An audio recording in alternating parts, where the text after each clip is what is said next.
In this episode of Mailbag Monday, I will be answering questions from my inbox. For example, is Jarace Walker now the best freshman prospect in college basketball? It's up for debate, but the way he's been playing, he has a strong case. So find out some of the other questions that I'll be answering. Stay tuned.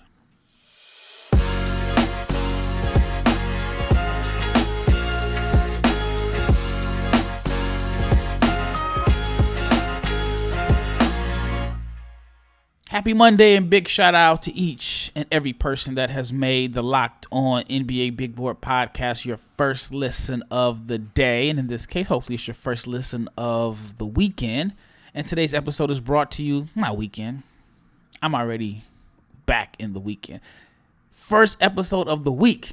But today's episode is brought to you by Prize Picks. First-time users can receive a 100% instant deposit match up to $100 with the promo code Locked On. That is prizepicks.com, promo code Locked On. I'm your host, Rafael Barlowe, the director of scouting for NBA Big Board and the founder of NBA Draft Junkies. It was a very interesting basketball weekend. Some good games in college basketball. You had some rivalry games. And then you had a huge trade. I normally don't do like NBA questions on my Monday mailbag. Usually people don't really ask me a bunch of NBA questions. But one of the questions I was asked yesterday, which I'm sure a lot of people had plenty of opinions on it, is what are my thoughts on the Kyrie trade? Kyrie Irving was traded to the Dallas Mavericks for Dorian Finney-Smith, Spencer Dinwiddie, and I think a 2029 first-round pick. Also, Markieff Morris was in the deal. And the question says, I can't wait to see him, talking about Kyrie, ruin Dallas and for Luka to ask out. There's only one basketball. Now, this Kyrie to Dallas trade has definitely opened up a lot of different conversations. And I mean, we have the right to agree and disagree. I think that from a basketball standpoint, the fit is going to be totally fine. I think they'll fit together. I think Kyrie can play off Luka and vice versa. If you look at Kyrie, he played with LeBron. He played with Kevin Durant. He did play with Tatum, but Tatum was only like 20 years old. So he knows how to play off the ball, right? He's not your typical point guard. And I don't even think he's ball dominant. I think he's a guy that you can run off screens. There's a lot of talk about him being ball dominant, and I get it. You can say, well, he played with KD, he played with LeBron, and wasn't happy in either situation. I do think he was happy in Brooklyn from the basketball aspect, but it was a whole contract thing, and, you know, I totally get it if you feel like the Nets had no reason to even, you know, entertain giving him a 4-year max deal because of, you know, you can say he's unreliable in a sense. But from a basketball standpoint, I think him and Luka will be fine. I did a little research last night, and Luka leads the NBA in isolation possessions and total isolation possessions. But as far as like the percentage of their possessions being in isolation, Spencer Dinwiddie was number 2 behind James Harden. And Dinwiddie was only shooting 39% in isolation possessions. Well, you swap him with Kyrie, and Kyrie is shooting 55% in isolation. I think he is like 12th in isolation possessions. So you swap them out, and now Dallas has a dynamic offensive weapon to pair with Luka. Again, if Kyrie's going to play iso ball, and if that's the Mavericks offense, then you got arguably the best isolation player in the league. If he's not the best, he has to be in the top 3. And then you provide Luka with a shooter. You can't help off of him. Now, Dallas does lose some defense with Dorian Finney-Smith. I imagine in the buyout market, somebody's going to become available. Not sure they'll be a Dodo-type player, but I do think that Dallas is going to be able to add somebody. They're talking about possibly trading Christian Wood. At least that's what I've read, which I like Christian Wood. I hope he stays, but you know they do need some front court depth, and I think Christian Wood has played fine. But overall, I like the trade. I think it makes Dallas good contender to get back to the Western Conference Final. But here's the thing that people talk about that kind of baffles me a little bit. You hear on one hand, Luka doesn't have any help. He didn't have any help. Dallas needed to upgrade the roster. He can't do everything on his own. And then you hear people say, well, Luka needs to give up the ball. He's on the ball too much. Does he want to share the ball? Like, which is it? Like, if he doesn't have any help, then he's going to have to dominate the ball. But if he has help, I don't know. Like, I just feel like Brunson, he showed that he can play with another player in Brunson. Jalen Brunson was good. And I know that the Mavericks kind of screwed up the whole Brunson situation, but I think that was more so the first regime because he should have been restricted. They should have made it where he was a restricted free agent after his rookie contract expired. If he's restricted, then if the Knicks make him an offer, the Mavericks can match. But, that was something that wasn't done. I was not part of Nico Harrison's regime. But then, there are some, and I've read that Dallas made him an offer last year for like $55 million or something like that, and he rejected it. But, like I said, I think the fit is going to be fine. Luka played fine with Brunson. Kyrie has fit well with LeBron and Kevin Durant. Whether he was happy in Cleveland, I personally don't think he was upset with playing with LeBron. I think it was more so, which is kind of weird to say, the just not knowing if Bron was going to be there every year because he was always signing short deals, which, it's funny to say it now because Kyrie has done that to all of his team and teammates since leaving Cleveland. But I'll say it again. I think from a basketball fit, they will work out totally fine. All right, let's get into college basketball questions. All right, first question is, did you see Dereck Lively versus North Carolina? He had 8 blocks. He's getting better.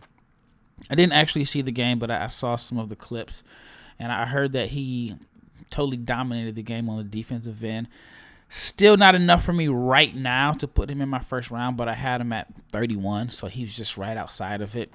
I think that, some team is going to take him in the first round. The offensive production it's still low. And my question is,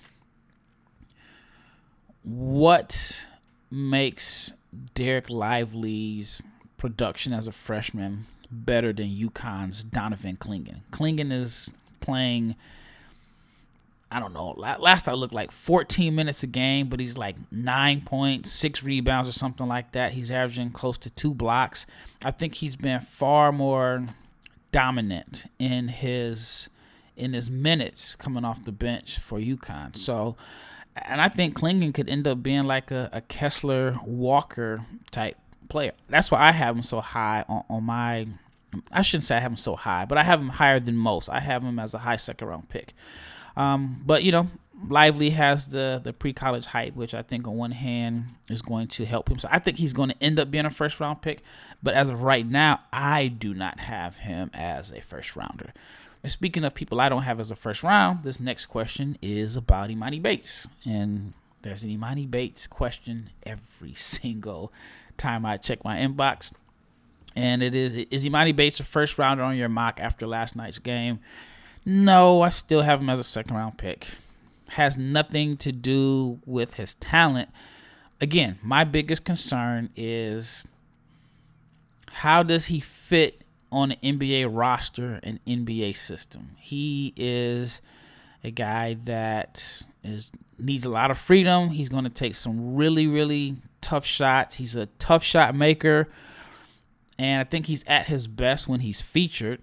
I just wonder how will he play when he's in a role where he's not featured. And as a rookie, how many guys are featured right away? Unless you're a top 5 pick. Those are the guys that may get featured right away. But even then, that doesn't necessarily. I mean, you look at Keegan Murray, he's not, being featured as Sacramento's go-to guy, and he's been good. So the question with Imani Bates to me is more so of his role. You look at a guy like Cam Thomas. Cam is just wired to score, wired to go get buckets. He had a 44-point game this weekend, and he has led the summer league in scoring, but it's a fit. You can definitely say Cam needs to play more, and because he's definitely a threat. But on an off shooting night, what is he bringing? I don't know, other than the fact that he's a threat to get hot and get you a lot of buckets. So maybe Imani can be like a bigger Cam Thomas, where he's a guy that is in your rotation, but when he comes in, he's coming in to fill it up. It's just a matter of opinion there, but I don't have him as a first-round pick on my board right now, but obviously things can definitely change. All right, when we return, I'll answer a few more questions, but got to talk to you about Prize Picks. Prize Picks is our sponsor for today, and it is daily fantasy made easy. You may wonder, how does it work? You just pick 2 to 6 players, and if they would go score more or less than their Prize Picks projection, you can win up to 25 times your money on any entry. There's no competing against other people. It is just you versus the projections available. Prize Picks offers projections on any sport you want to watch: NBA, NFL, Major League Baseball, college basketball for men's and women, boxing, golf, cricket, and more. And the entries can be made in 60 seconds or less. It's that easy, safe, and fast withdrawals, and it is currently operational in over 30 states and Canada. So download the Prize Pick app or go to prizepicks.com to sign up and play daily fantasy sports. If you're a first-time user, you can receive a 100% instant deposit match up to $100 with the promo code Locked On. If you deposit $100, Prize Picks will give you $100. If you deposit $50, Prize Picks will give you $50. So do not forget to enter the promo code Locked On at sign up for instant deposit match up to $100. All right, the NBA trade deadline is approaching, and Locked On has you covered. So on Thursday, which is February 9th, tune in to Locked On the YouTube, to tune into the Locked On NBA YouTube channel at 2 o'clock Eastern to hear reaction from the trades that would change the rest of the NBA season, who becomes contenders, and who is tanking for a better future. So subscribe to Locked On NBA YouTube and do not miss a deal, because I think there's going to be some teams that are going to be sellers, and they're going to be sellers because they're interested in improving their team with the players in the 2023 NBA Draft. All right, let's get to the second segment.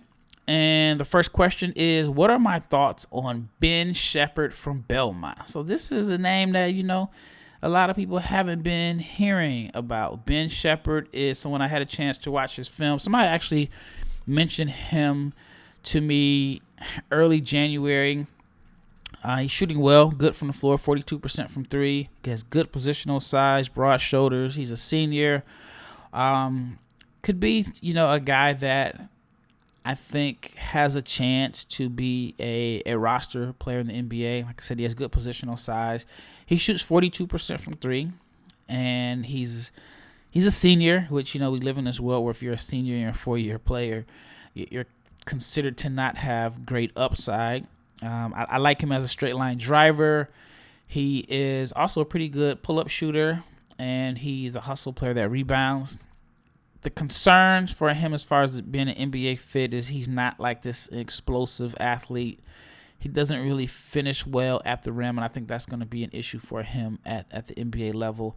But I do think that there is a good chance for him to make a roster at some point and see some NBA minutes, because he can shoot, he has good size, and he is a ball mover. So he's someone that I expect to see maybe get a two-way. Definitely think that he'll play in summer league and maybe even get a training camp invitation. But Ben Sheppard is definitely one of the more underrated prospects in this deep class full of wings. I mean, there are so many wings in this class that it's unfortunate that a lot of them are going to go undrafted, but thankfully there are two-way spots to help them out. All right, the next question is Kobe Brown from Missouri on your draft board? I think he's a more talented PJ Tucker. Kobe Brown is not in my top 60 right now, but that could definitely change. I don't think he had a rough game this weekend, but he's had some monster performances. And if you look at his stats and his numbers, I mean, he's been efficient across the board. He is basically doing everything that you would want out of, your best player on the team. He's efficient. He's doing little things. He's helping the team win. At one point, he was shooting over 40% from three. And I like his game. About 6'8", 250. So he's more so of a 4. Does have some skills to where he can handle the ball a little bit. He's physical. He powers right through players. I think his most underrated skill set is his passing. He finds cutters, and he could be a weapon. Has good touch around the rim, shoots well off the catch. Very good finisher around the rim, has a quick second jump. Definitely is someone that could carve out a niche as a role player. Not a very vertically explosive athlete. Not a great athlete by NBA standards. Now, as far as the PJ Tucker comparison, yeah, I could definitely see how you can say he's more naturally gifted than PJ, but PJ's a specialist, and that's the thing about being in NBA. You have to have this specific role that you fill, and PJ's role is to knock down corner threes, be one of the most dangerous corner three shooters in the NBA. Whether or not he's shooting them at a high clip, I don't know. I haven't done the research on his numbers, but it's well known that you can't help off the corner if PJ is in the corner. So he is a floor spacer, but then he accepts a role as being the physical defender that defends, the team's best offensive weapon, makes it tough for them. Of course, he gets torched because, you're going to get torched if you're guarding a guy getting 20 to 25 shots a night. But Tucker is just a specialist, and I think it's kind of a little bit underappreciated. And there are players that are more talented than PJ Tucker, but that doesn't necessarily mean that they'll have the same impact or value around the league. But Kobe Brown is definitely somebody I can see as a two-way guy and also playing in a summer league and having a chance to crack a roster. All right, the next question is Damari Monsanto on your radar? Of course. He is quietly having a very, very good year. He struggled against Duke earlier in the week, but I think overall his body of work has definitely put him in position to be on NBA radars. Good positional size, 6'6", listed at 225 pounds. He's shooting like 7 threes per game. And before the Duke game, he was like at 41%. I know he had a big game this week, and so he should be still above 40%. He can handle a little, but it's more so from a standstill. It's not really like he's handling the ball, getting to his spots in the paint or attacking the rim. But he can create a little bit of space off the dribble to get to his jumper. Defined NBA role as a floor spacer. And he is good at shooting off the catch. He's good at shooting jumpers off the dribble. But it's more so, it's not necessarily like a pull-up. It's more so like he has the ball, he'll kind of dance, create a rhythm, and then once he gets his rhythm, he's able to pull up. The biggest concern is maybe not much of a passer or ball mover, and then can he attack a closeout? So those would be my concerns for him right there. But overall, I like him. I like him a lot. All right. The next question is, which lottery prospect is trending in the right direction? And to me, it's pretty easy for me to answer this one. It's Jarace Walker. Walker has played phenomenal his last 3 games. He has created some distance between him and some of the other prospects. I really liked him coming into the season. I really liked his game. And then I kind of soured on him a little bit at the beginning of the season. I saw him play against St. Mary's, which St. Mary's is actually a pretty good team. I saw him play that game. I don't even really remember him scoring or having much of an impact. At the beginning of the season, he was kind of playing this complimentary role. And because I liked him in high school and I saw his film, I knew he was capable of a lot more. But I didn't see the scoring outburst that he's been having the last few games. I thought he would be more of an impactful passer and ball mover, but he's been scoring the ball. He's quietly shooting 42% from 3. That alone could put him as a top 5 pick. He's shooting 42% from 3 over his last few games, he's averaging 20 points per game, and he has definitely put himself in consideration to be a top 5 pick. I have moved him ahead of G.G. Jackson right now, and I'm very, very high on G.G. Jackson. But this is like my mental big board that hasn't come out yet based off of this weekend. All right, when we return, I have one more segment to answer questions, but let's talk about Built Bar, because if you are looking to eat healthy but you don't want to compromise taste, then you got to try a Built Bar, because with Built Bars, healthy is actually tasty, and it's so delicious that you won't even think it's good for you, because Built Bars are covered with 100% real chocolate.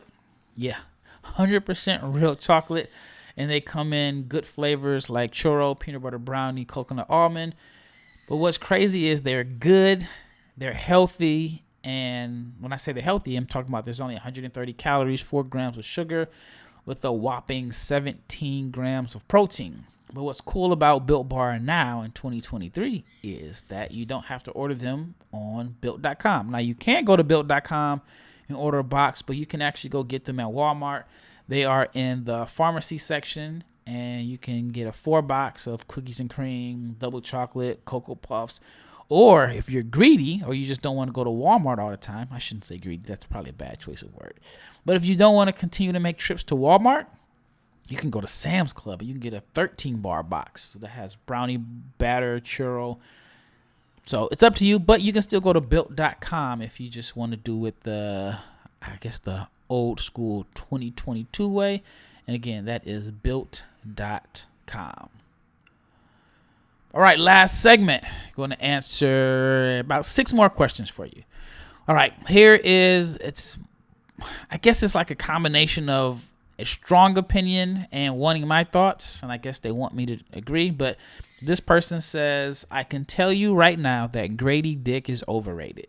Kansas has lost 4 out of his last 6, and he's only had 1 good game out of those 6. I think teams have figured him out. He is 8 for 33 from 3 in that span. What are your thoughts? Now, yes, he is struggling, and it's interesting because he had a game against Baylor where people were like hitting me up, and I can't get to all the questions, but people were hitting me up saying Gradey Dick is better than Keontae George. Gradey Dick should be a top 5, top 6 pick. Gradey Dick, right? Because it was a game against Kansas. It was on ESPN, and people were watching. But outside of that, you are correct. 4 out of his last 6 games, or I don't know, 5 out of the last 6 games, he has struggled. He is shooting like 8 for 33 from deep. My thoughts on that are, it's a shooting slump. I guess you can say the scouting report maybe has something to do with it. But at his positional size, he's still shooting over 42% from 3. I think that he does have value. I never thought that he was better than Keontae George, which was I want to say I probably got 3 or 4 different messages basically kind of saying the same thing.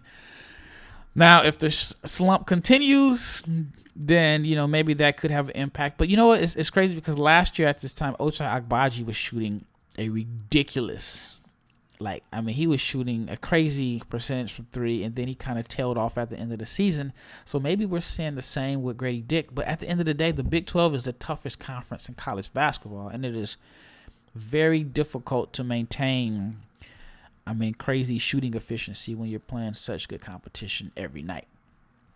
Next question. What is up with Cam Whitmore? He's super inconsistent, and people love him for some reason. Good. I guess not a question, but it's fair. I get why you would feel that way. You got to remember, he did get off to a slow start this season, missed significant time with a thumb injury, and he is young for his class. I think he's going to be one of the younger guys outside of G.G. Jackson. He has been inconsistent. There are games where he shows flashes where you understand why there's a lot of people that thought he was going to be the best freshman in the nation. I want to say he had a big game against Xavier a few weeks back.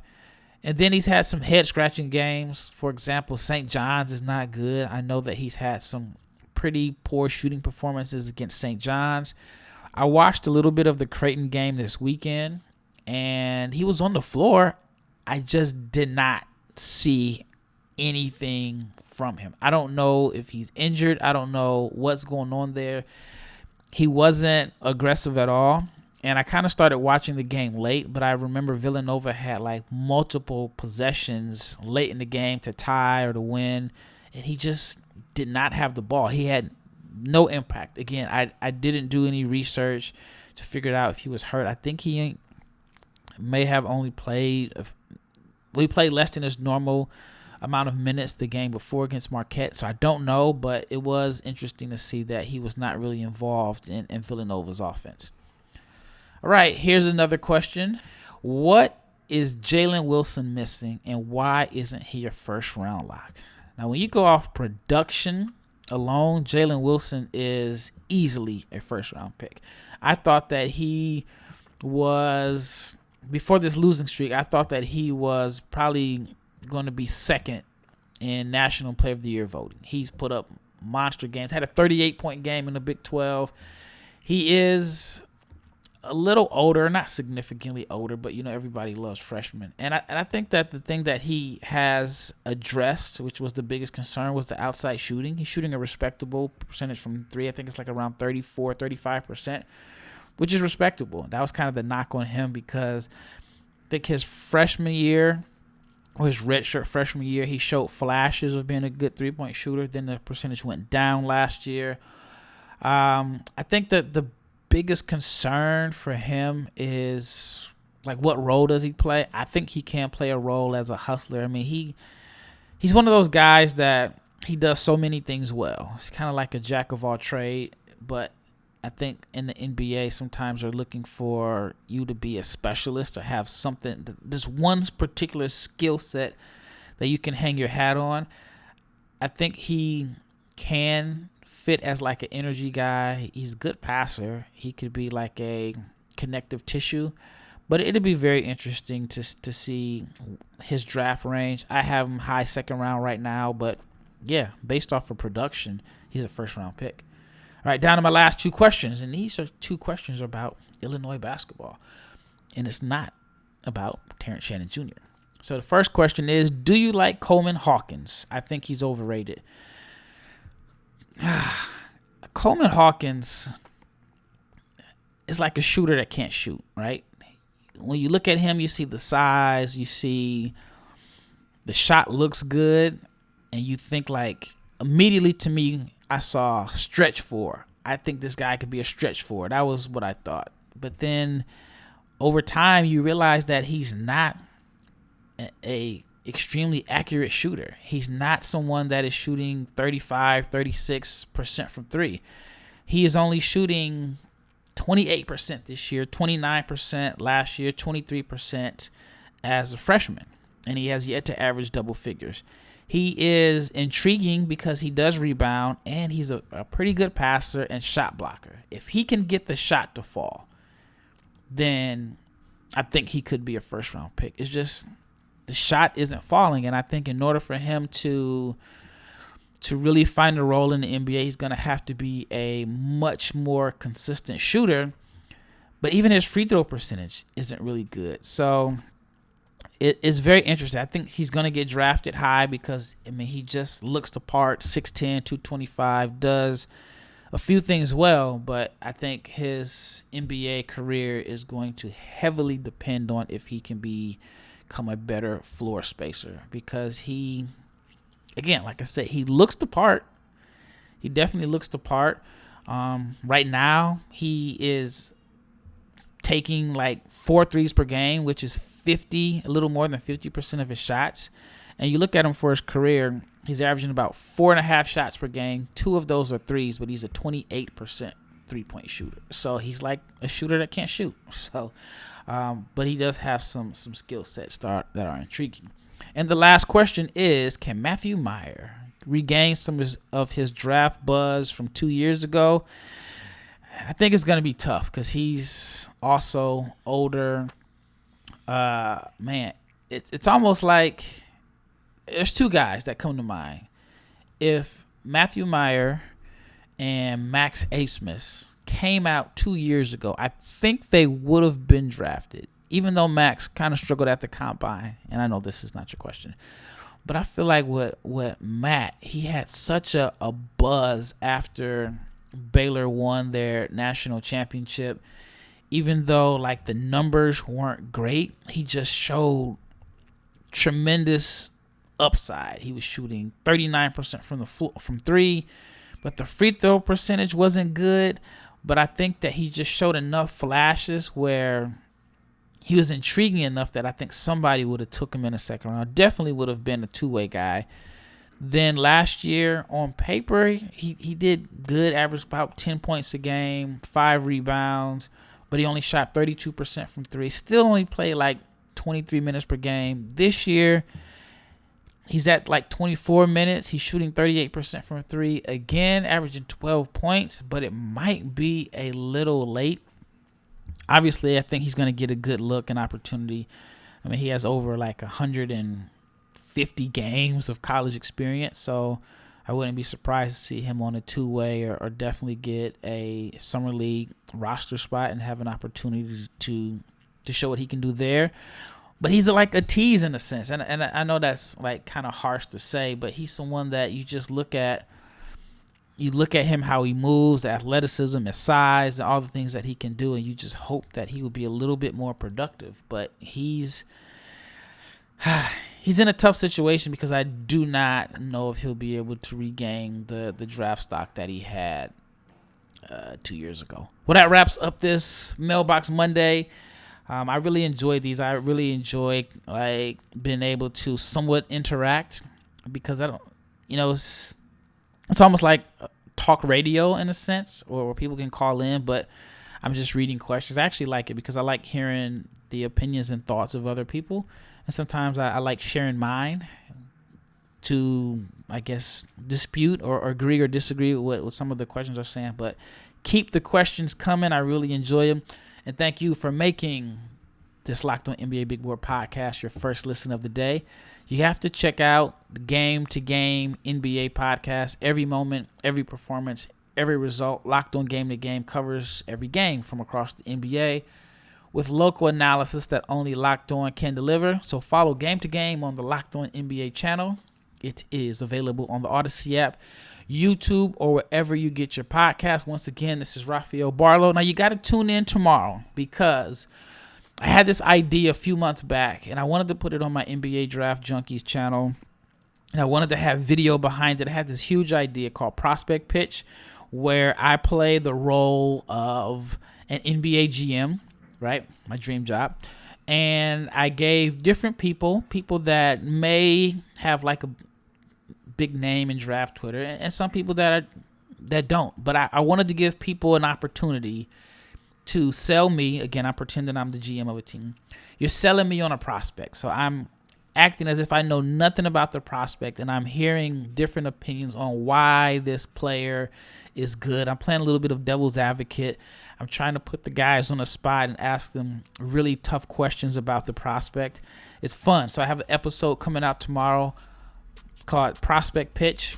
And Erson Dimmer is a guy, if you follow NBA Twitter, you know the name. He's one of the hardest working dudes. He's always doing video clips. He actually is working for Shot Quality now.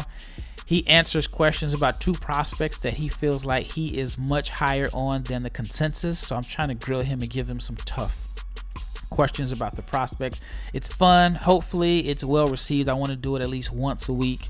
And I'll have different members of the media, draft Twitter, and even just regular Joes who listen to the podcast. If you have a player that you feel like you're higher on than the consensus, shoot me a message, and then I'll see if I can squeeze you in. But I'm looking forward to this, and hopefully everybody has a great day. It might be a crazy day with NBA trades, but until next time, I am out.